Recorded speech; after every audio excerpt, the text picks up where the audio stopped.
అందరూ భాగస్వామ్యంతో పర్యావరణ పరిరక్షణ 74వ వార్డులో ప్లాస్టిక్ అనర్థాలపై అవగాహన ర్యాలీ. అందరి భాగస్వామ్యంతో పర్యావరణ పరిరక్షణ 74వ వార్డులో ప్లాస్టిక్ అనర్థాలపై అవగాహన ర్యాలీ. నిషేధిత ప్లాస్టిక్ వాడకాన్ని పూర్తిగా తగ్గించి పర్యావరణ పరిరక్షణకు అందరూ కృషి చేయాలని 74వ వార్డు కార్పొరేటర్ తిప్పల వంశీరెడ్డి పిలుపునిచ్చారు. జీవీఎంసీ 74వ ward sanitary inspector Narasinga Rao, ward sanitation సిబ్బంది ఆధ్వర్యంలో సింగిల్ యూజ్ ప్లాస్టిక్ నిషేధంపై 74వ వార్డు పరిధిలో గురువారం అవగాహన ర్యాలీని నిర్వహించారు. ఈ కార్యక్రమానికి 74వ వార్డు కార్పొరేటర్ తిప్పల వంశీరెడ్డి పాల్గొని నిషేధిత ప్లాస్టిక్ వాడకం పై కలిగే అనర్థాలను ప్రజలకు క్లుప్తంగా వివరిస్తూ ర్యాలీలో పాల్గొన్నారు. ఈ సందర్భంగా ఆయన మాట్లాడుతూ జిల్లా కలెక్టర్, జీవీఎంసీ కమిషనర్ ఆదేశాల మేరకు ప్లాస్టిక్ రహిత నగరంగా తీర్చిదిద్దడంలో ప్రతి ఒక్కరూ భాగస్వాములు కావాలని ప్రజలకు పిలుపునిచ్చారు. ప్రతి వార్డులో ప్లాస్టిక్ నిర్మూలనకు అవగాహన ర్యాలీలు నిర్వహిస్తూ ప్రజలలో చైతన్యం తీసుకురావాలన్నారు. అలాగే పర్యావరణానికి హాని కలిగించే ప్లాస్టిక్ వినియోగం విడనాడాలని ప్రజలకు సూచించారు. ప్లాస్టిక్ కవర్ల స్థానంలో గుడ్డ సంచులు, నార సంచులు ఉపయోగించాలని కోరారు. అనంతరం దుకాణాలకు కరపత్రాలు పంపిణీ చేసి అవగాహన కల్పించారు. ఈ కార్యక్రమంలో ప్రజా ఆరోగ్య సిబ్బంది, సచివాలయం శానిటేషన్ సిబ్బంది పాల్గొన్నారు.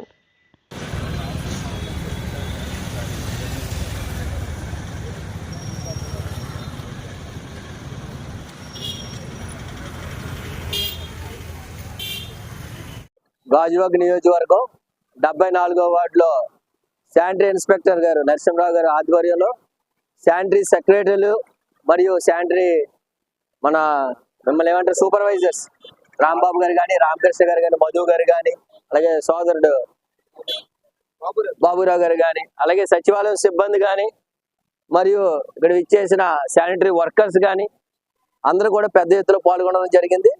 ఏదైతే మరి కలెక్టర్ గారు మరియు గౌరవ కమిషనర్ గారి యొక్క ఆదేశంతో డిసెంబర్ 31 తర్వాత ప్లాస్టిక్ అనేది నిషేధింపబడినది. మరి గతంలో మనం చూసాం, కమిషనర్ లక్ష్మీ షా గారు ఉండేటప్పుడు ఏ విధంగా అయితే ప్లాస్టిక్ వాడే వాళ్ళకి ఫైన్ ఇంపోజ్ చేసేవాళ్ళో, మరి ఆ విధంగా మళ్ళీ ఇప్పుడు మన కలెక్టర్ గారు, కమిషనర్ గారు ప్లాస్టిక్ వాడే వాళ్ళకి మరి 5,000, 10,000, 25,000, 50,000 కూడా ఫైన్ వేస్తారు. ఈ విధంగా మనం మరి ప్రతి షాపులకి చెప్పడం జరిగింది. చికెన్ షాప్ కానీ లేదా పాన్ షాప్స్ కానీ, అలాగే ప్రజలకు కూడా అవేర్నెస్ గా ఒక క్యాంప్ కూడా ర్యాలీగా రన్ చేయడం జరిగింది. ఏంటంటే పబ్లిక్ అవేర్నెస్ ఉండాలి, అలాగే ఈ యొక్క బిజినెస్ పీపుల్ కి, మార్కెటింగ్ పీపుల్ కి కూడా అవేర్నెస్ ఉండాలని అందరికీ చెప్పడం జరిగింది. దీనికి సహకరించిన సచివాలయ సిబ్బందికి మరియు శానిటరీ వర్కర్స్ కి, శానిటరీ ఇన్స్పెక్టర్ కి, శానిటరీ సూపర్వైజర్స్ కి ప్రతి ఒక్కరికి 74వ వార్డు కార్పొరేటర్ గా 70 వార్డు ప్రజల తరపున ధన్యవాదాలు తెలుపుకుంటూ తప్పకుండా రానున్న రోజుల్లో ప్లాస్టిక్ నిషేధం చేస్తామని హామీ ఇస్తూ సెలవు తీసుకున్నాను. ప్లాస్టిక్ అవేర్నెస్ క్యాంపస్ గత 45 డేస్ నుంచి ప్రతిరోజు కూడా ప్రతి షాప్ కూడా అవేర్నెస్ క్యాంపస్ చేయడం జరుగుతుంది. అలాగే వీధుల్లోని ప్రతి షాప్ కూడా చెప్పడం జరుగుతుంది. ఇప్పటి వరకు 30% వరకు అవేర్నెస్ క్యాంపస్ చెప్తాము. ఆ జనవరి 1 నుంచి మాత్రం ఆ ఫైన్ ప్రతి షాప్ కి ఒకటోసారి 1,000 రూపాయలు, రెండోసారి 2,000, మూడోసారి 3,000, ఐదోసారి 5,000 అలాగ ఫైన్ ఇంపోజ్ చేస్తాం. ఇక్కడ పేదల అందరికీ విజ్ఞప్తి అంతే.